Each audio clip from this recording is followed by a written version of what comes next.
Okay, so north-south not vulnerable, east-west are vulnerable on this one. And south is the dealer, so we'll kick off with south. And we have got 10, 12, 13 points in total. Decent opening hand from south. 5-4, 5 hearts, 4 diamonds. So almost all systems, I think pretty much every system, would open this hand 1 heart. Whether that's showing 4 or 5 cards in a major, whether you're playing 4 card majors or 5, doesn't matter. It's definitely right to open 1 heart, with a view of bidding 2 diamonds next. So nice straightforward opening hand, not too exciting, but definitely good enough to open. The hearts are very good, of course, but that doesn't mean you should get too excited. It's still only 13 points in total, so just a normal 1 heart opener. Okay, now to west, overcalling over the opponent's 1 heart. And we've got, and it's an interesting hand to say the opponents have just bid hearts. We've got 9 points, which isn't brilliant.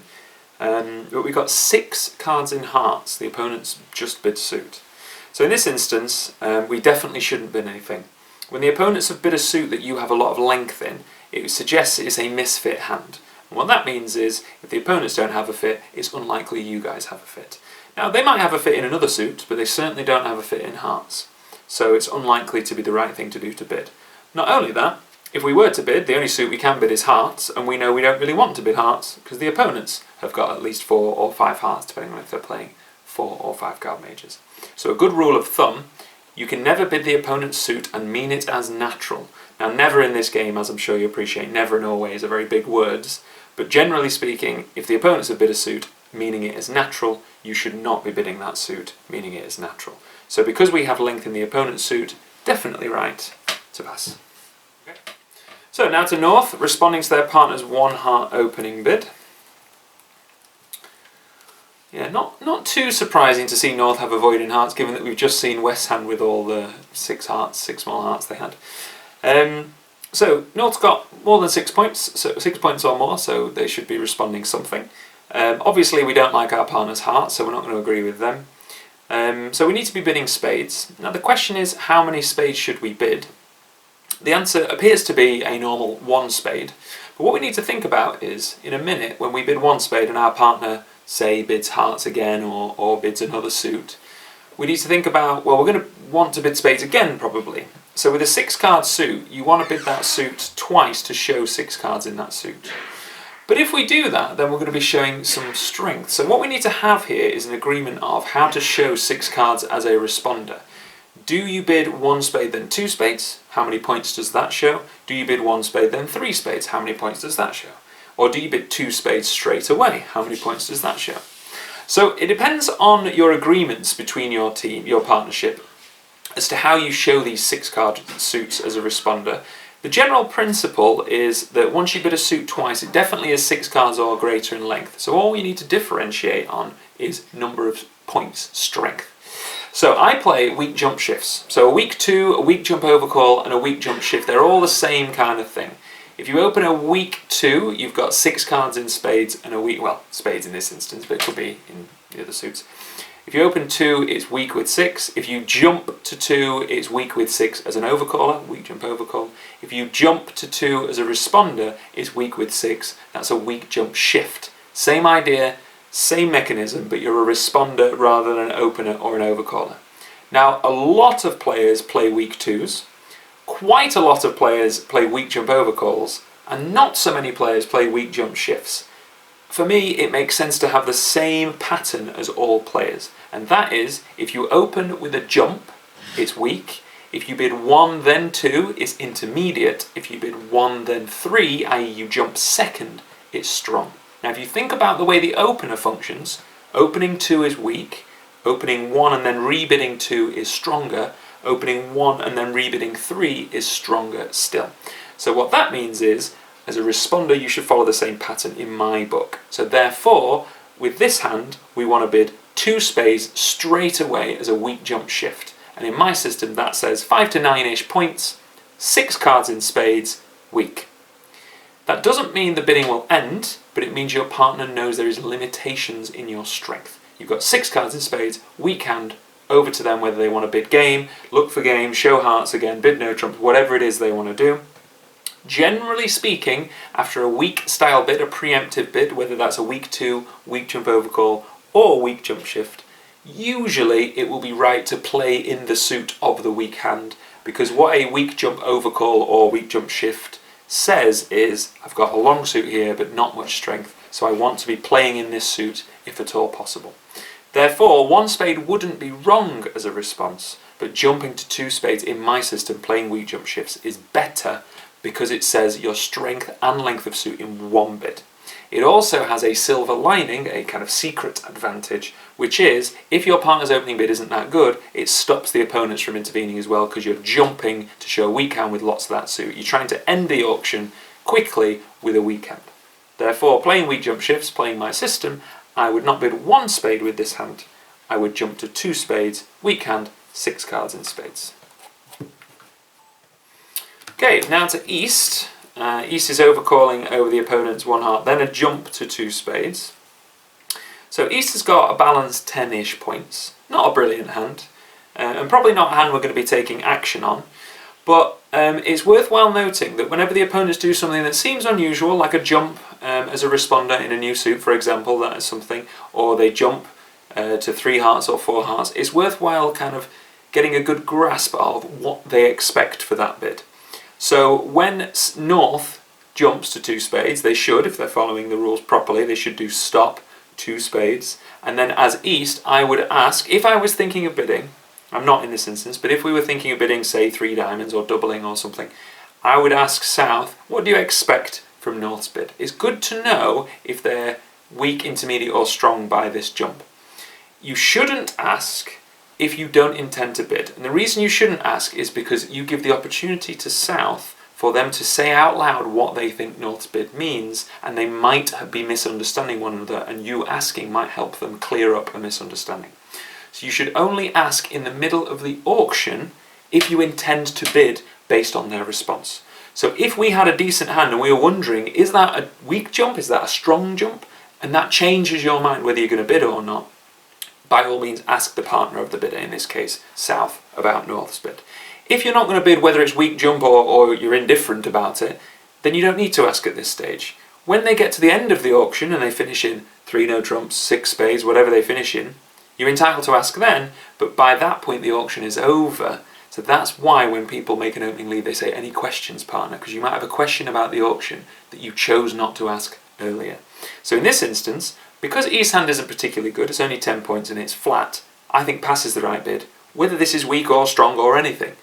If we were going to bid, but we would only bid if it's weak and we feel like we'd stretch to 3 because it's weak and so on, we would need to know the information. It's just a good habit to be in to find out what the opponents understand by their partner's bidding, but only ask in the auction if you intend to bid based on the answer. If you aren't ever going to bid, you should not ask the question now, pass, wait for them to finish in whatever it is they finish, and then when you're on lead or your partner's on lead, then you ask the question at the appropriate time, what do you understand by 2 spades? How many points does that have? How many spades does it have? Etc. And it's at that point they answer, and if there is a misunderstanding, it's too late for them to unravel it because you've let the auction conclude. In this case, none of that's relevant. Doesn't matter whether that's weak, intermediate, strong, whatever. We're too weak to bid. We aren't strong enough to double, albeit we want to double because we've got clubs and diamonds. We're not strong enough. We'd force our partner to 3 some things. So the correct bid for me, as I alluded to right at the start, is pass. So now back to South, who's just seen their partner jump, and the first thing of course that's very important is we understand why our partner has jumped. So one of the reasons why the stop card exists is because when your partner does a jump deliberately, they put the stop card down and then jump to 2 spades. That lets everyone know, I'm jumping on purpose, I've not forgotten I could bid 1 spade, I'm jumping to 2 spades for a reason. In this case the reason is North's trying to do a weak jump shift. So South, presumably have agreed with North that they're doing weak jump shifts, should recognise, oh, you've jumped, you've got a weak hand, you've got 6 spades. And that's a very important thing about partnership understanding. You need to know what your partner's doing, otherwise you're never going to get anywhere where you're going to guess the contract.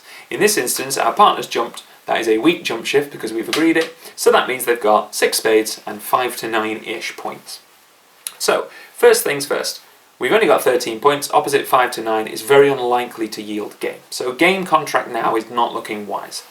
What we're trying to do is find the best part score fit. We're trying to find the best contract that will at least give us a chance of making a part score.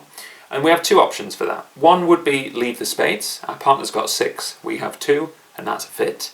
The alternative would be to try and find a red suit fit, bidding diamonds next to show hearts, then diamonds, 5 and 4 to see if our partner agrees with either hearts or diamonds. Now there's two reasons why I think bidding on this hand is wrong. Firstly, we would have to go to the 3 level. So because we can't make game, any part score we want to be in, we want to try and keep it as low as possible to give ourselves the best chance of making. So to try and find a red suit fit, we would have to bid 3 diamonds and hope our partner has a diamond or a heart fit. And the second reason why I think it's wrong to bid is because we've already found a fit. Our partner's got 6 spades to jump, and we've got 2. 6 plus 2 is 8. Yes, there might be a better fit in hearts or diamonds, but that's unlikely. Our partner's got 6 cards in spades. They're unlikely to have lots and lots of diamonds or hearts. So at best, we'll find an equal fit, probably, and at worst, our partner won't have a fit for diamonds or hearts, and we'll just make our problem worse, not better. So even though the hearts are really good, quality, it's about quantity, not quality.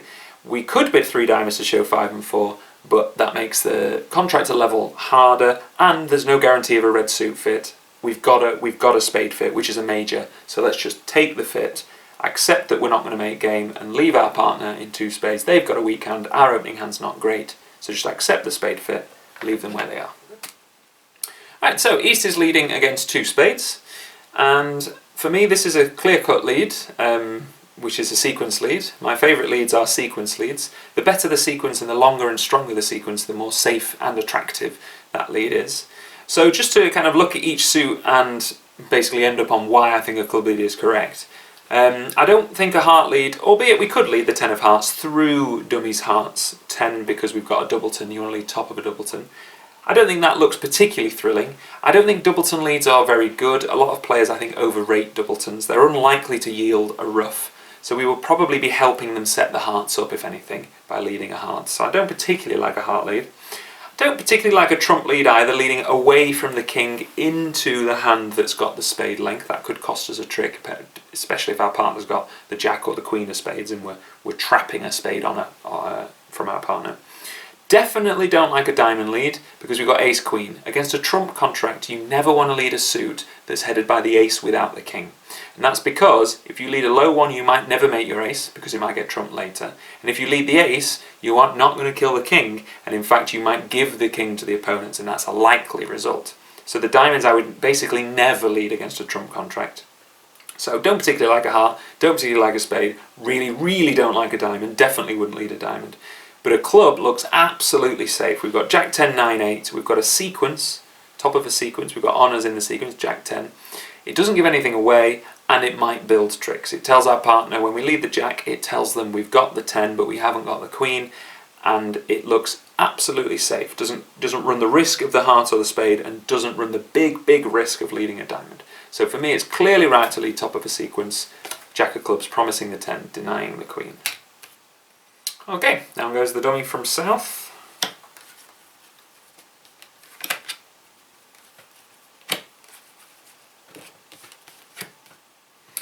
Alright, so 2 spades the contract, north is in 2 spades, and upon seeing this dummy we are in trouble. And the reason for that is basically all of dummy's assets are not in a suit we wanted them to be in. Ace, king, queen, jack of hearts, very nice, but we haven't got a heart. So that means we could easily get stranded from the dummy here. We would like to play ace of hearts, king of hearts, queen of hearts, try and getting rid of some of our club and diamond losers. But the opponents will probably not play hearts, meaning we've got lots of club and diamond losers and also potential spade losers, and we can't get to the dummy to get to the hearts in order for us to be able to get rid of them. So we could easily lose 2 or 3 diamond tricks, 2 or 3 club tricks, and a spade or 2. We could easily go down lots here because our partner has completely the wrong hand.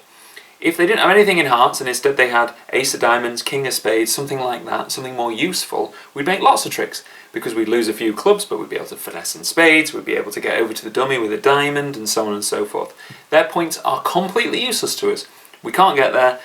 Even if we could get there, they're only going to discard some losers. We'd much rather the points were in our suits rather than the suit we're voiding. So unfortunately for us, this is going to be a really grotty contract to play. The defenders need to try their absolute best to stop us from getting to the dummy. They're not going to play hearts, clearly, because it doesn't look right to play hearts, unless they want to be passive, but that would be very helpful for us. So they need to attack clubs and diamonds. We could eventually get to the dummy by trumping a club. The opponents have led clubs, so it's potential that they're going to go ace of clubs, king of clubs, squashing those two clubs. But then we can use a club and trump it on the dummy, and then get to the dummy in order to play ace of hearts, king of hearts, and start chucking things away. But it's a very awkward hand because our void is in the exact wrong place, or our partner's points are in the exact wrong place. So as far as this club goes, we're going to lose a couple of club tricks, that's inevitable. But the opponents need to try really hard to not let us get onto the table to access those hearts. So the opponent's best play is going to be to win a club or two and then attack the diamonds, getting their tricks in the minors before we access the dummy to the hearts and be able to start discarding losers. We're going to need some help from the defence. And eventually the opponents are going to have to play hearts for us, but first they're going to attack the clubs and the diamonds. We could well easily go 2 off here. If the spades, we end up losing a couple of spades, depends on the location of the queen and the king. We could lose a couple of diamonds, depends on the location of the queen and the ace. Could lose a couple of clubs, ace and king, and then we might lose more clubs, depending on if there's trumps left, etc. My general plan is going to be to try and get over to the dummy by trumping the 3rd round of clubs, and then cash as many hearts as we can get away with quickly, try and getting rid of clubs and diamond losers in the process. And once we've done some hearts, then eventually we'll start trying to play on the spades, but we need to quickly discard some losers if we can. Unfortunately for us, the opponents are in control of our fate. They're going to win a club. If they switch to diamonds and the ace is in the wrong place, we're in big trouble. But for now, on this jack of clubs, it doesn't matter whether we play the queen or the 2. It's going to lose. There's no way the ace and king of clubs are on our left because they would have led the ace from ace king. But also, if we don't play the queen, they're not going to play the ace or the king. So we're damned if we do, damned if we don't. That queen of clubs is dead, basically. I suppose you could play the queen on the 1 in a million chance that East has led the wrong club from ace king jack 10 or something. But it doesn't really matter. We're going to lose this queen of clubs. It might as well not be there. It might as well be 2-5 of clubs because we're going to lose 2 clubs come what may. Our hope is the opponents play club and create the void for us in order to ruff the club. But for this trick, it doesn't particularly matter. They're both equivalent, effectively. 1 in a million chance the queen wins, so we might as well try it, but we're not really going to get anywhere. But queen, give it a go. Okay, so now to West to play on the queen of clubs. Clearly they're going to play the ace or the king. It's the correct card to play the king. Just because when the king wins, your partner now knows you have the ace. Not that it's particularly relevant in this case, because you're probably going to play your ace in a minute anyway, but it's the right thing to do to lead top of touching cards and follow suit bottom of touching cards. It's just good practice, good protocol. So we lose the first club, as we knew we would. And now, it depends on what the defence do. Now, I wouldn't blame West for playing the ace of clubs here, because they want to take their club before we can get into the hearts. There's a possibility, we can see from our perspective, there's a possibility declarer can draw the trumps, get over with a heart and run all the hearts and throw losers away. So I wouldn't blame a defender for taking the ace of clubs here whilst it's still going. Then we're going to want to switch, and of course we're going to switch to diamonds, not hearts. The alternative is switch to diamonds now, because taking the ace of clubs does generate a void for the declarer. So there is a potential of, well, I take my ace of clubs which wins a trick, but then it gives them a void enabling them to ruff. I don't blame them for taking the ace of clubs because of the quality of the hearts here. If the hearts were weaker, there's no rush to take your ace of clubs. If you switch to diamonds, it works well, and if you hold off your ace of clubs, but I think you probably would take your ace of clubs because you'd look rather silly if you went to the diamond, this hand won the ace, drew a couple of trumps, and then ran all the hearts or something. Albeit that would give declarer a lot of points, so they can't quite have everything. But I think it's normal defence to take your ace of clubs. I don't like it from a defender's perspective because it creates a void for declarer, but I do like it in the sense that you get your club trick before it disappears on this long run of hearts that you can see menacingly. So I think that's normal defence, albeit there's an argument to hold on to not create the void. Now what's the defender going to do? Well, the club's clearly wrong because there's a void in the dummy, so you're gonna suffer a ruff. You might switch to a trump to try and get rid of the ruffs for the clubs, but the problem with that is it's too likely declarer can win the trump switch, ruff a club, and then run the hearts and throw diamond losers away. So I think the correct play is to switch to diamonds, the weakest suit in the dummy, and we're switching to the 8, which is top of a doubleton. Whenever you've got 2 cards in a suit and you're intending to play that suit as a lead, you should lead the top of touching 2 or the top of the doubleton. They're both kind of interchangeable terms. So the 8 of diamonds through our king 9 is not attractive. We suspect the ace is not with with West rather, and we also suspect the Queen isn't, because this 8 does not look like a hand that's got an honour. Either way, if we play the King, it would be right if the Ace is on our right. If we play low, it would be right if the Queen's on our right. If the Ace Queen is on our left, it doesn't matter what we do, we lose in both cases. So it doesn't matter how we guess here, we're going to guess wrong because the Ace Queen is over here. The best chance is low, because it might be that they've led from the Queen if they've got, I don't know, 8-10 Queen or something like that. So we play low, and this hand wins the Queen. So that was not good for Declarer. So the Ace Queen of Diamonds in the wrong hand for Declarer is compiling the misery here. And now East needs to think about what West's 8 of Diamonds meant. A high diamond is either 8 from a poor suit, like 8, 9, 3 or something. Well, the 3 is there, but you get the idea. Or it's shortage, top of a doubleton or a singleton. So I would now, because of the threat of the hearts, I would be active in defence here, worried that if we play hearts, they're going to get rid of their diamonds. So I'd play the Ace of Diamonds, like so, and we would see the 7 from our partner, the other defender. So they'd play the 8, then the 7. That looks like a doubleton. Now what Declarer can do here is can be quite cunning. They can throw the King underneath the Ace, trying to convince them that it's us that's run out of diamonds, not them.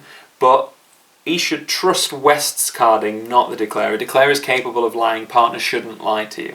There's also an advantage of throwing the King of Diamonds. It gives us an entry to the Jack of Diamonds. Bear in mind the Queen, the Ace and the King will have all gone by then. So if they don't play another diamond, we might be able to get to dummy with the Jack of Diamonds at a later date, should they start playing trumps or something. It doesn't matter here because East is going to listen to West, so they're not going to fall for this, but it's a good ploy. If we play the 9, it's clearly right to play another diamond, because you know the King is with Declarer, because they played high, not low. The King is your best chance as like a bluff. Oh no, you've dropped my King, I've got no diamonds left, kind of thing. But they shouldn't fall for that. And when the Ace of Diamonds is cashed, East should play a 3rd round of diamonds. We play low, we know what's coming, we know the ruff's coming, we can see 8 and the 7 tells us the ruff's coming. You could play the Jack, it doesn't matter because there's only 1 diamond left. It gets ruffed, so our kind of deceptive play didn't work, and you can see this defence is rather sharp because the diamond switch through the King to the Ace Queen, then a diamond ruff. Now what should the defender do? Well, they've sort of scored a lot of tricks already. They want to get their partner in order to get another diamond ruff. They want it to go diamond, diamond, ruff. Now we know, as this defender, we know that Declarer is also ruffing. But if we can ruff a diamond high with the Queen, it might force the Declarer to have to ruff so high that our partner gets another spade trick that they might not have got. That's something known as an uppercut. What we mustn't do is play a heart, because if we play a heart, we know Declarer is going to throw some losers away, presumably club losers. But we don't want to play a club either, because if we play a club, they're going to ruff it. So West has now come to the point where they have got nothing that is helpful. If they play a heart, it gets us to the dummy. If they play a spade, that gives up the Queen of Spades, so we can no longer ruff a diamond. And if we play a club, they're going to ruff it on the table. So there really isn't anything that West can do here that really kind of benefits them, because they've already got to the point where they've run out of useful things to do. Their best play is probably now to play a heart. So they play a heart just to give the lead away. They've done all the damage they can do effectively, in the hope that maybe partner's ruffing, or maybe they get the lead and they end up being able to ruff a diamond at some stage. Here, because we have the void in hearts, we can throw a club loser, like so. Heart gets played and we win on the table, so we win the Ace of Hearts. Okay, so now we've got a choice as Declarer. We've finally got control, we've finally wrestled control of the hand. We've still got this spade situation to untangle. The Queen and King of Spades are lurking, and we still have this club loser, and that is a loser. Now that club loser could go on a heart, or we could ruff it. But I think it's better to cash a heart and get rid of the club now, and then try a finesse in spades later. The alternative is try the finesse in spades now. If that fails, they might then draw the other trump, and we might end up with a club loser stranded. So I think it's correct now to get rid of this club whilst we can. Like so. Oh, the heart was led. Like so. And now the only question is, how many spades are we going to lose? Is it 1? Is it 2? Depends on the location of the King and Queen. Bearing in mind West has ruffed in once, so there's only 4 spades between the opponents. So if there's a singleton honour remaining, as there is, or if the remaining spades are 2 and 2, we're only going to lose 1. If the spades are 3 and 1, and the person with 3 has both honours, we're going to lose 2, pretty much. unless it's onside. So when we lead a spade, we're hoping for an honour to appear. If a low card appears, we probably try the jack and see if we can try and pick up the spades for only one loser. As it happens, the queen appears, solves our problem, solves our guess. We play the ace, like so. But unfortunately for us, we have to lose a spade trick, which you always do. Missing the king and queen, you have to lose them. King and queen are trumps, you have to lose at least one of them. So we play the jack, forcing out the king.